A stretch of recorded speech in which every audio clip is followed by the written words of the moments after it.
香港係一個好細嘅地方，喺地圖度佢細到睇唔到，但佢有好多嘢睇，好多嘢可以去做，好多嘢可以食。喺呢一個系列，我會同你哋介紹一下香港嘅唔同地方。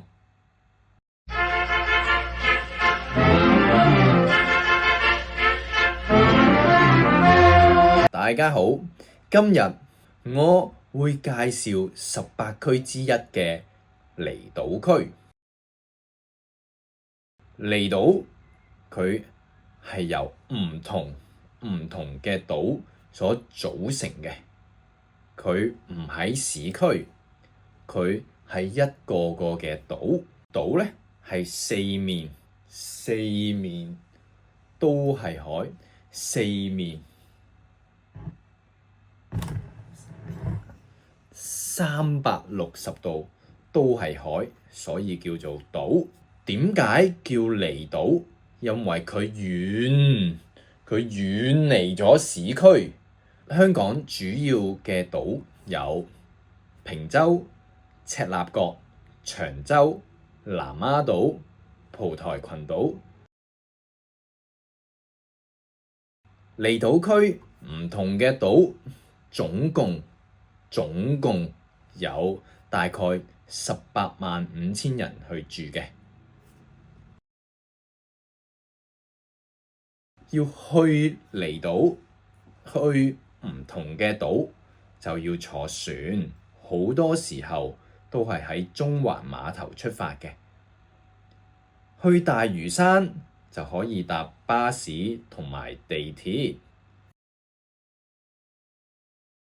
離島區有好多景點，最出名嘅譬如大嶼山就有天壇大佛同埋昂坪360，而喺長洲就係好多遊客會去嘅地方，因為長洲有好多嘅嘢食，有好靚嘅沙灘。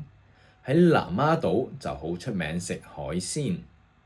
離島相對市區冇咁多人，空氣好啲，生活節奏亦都慢啲，冇市區咁忙碌咁快，所以好多香港人喺星期六、星期日或者放假都會去離島。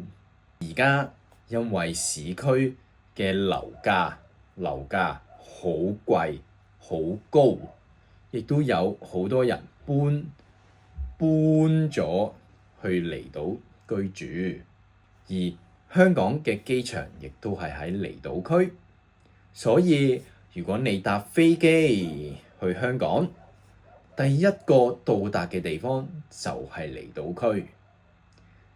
有機會，如果你嚟香港，都可以去下唔同嘅島，睇下唔同嘅景點。下一集我會介紹另一個區，我哋下集見，再見。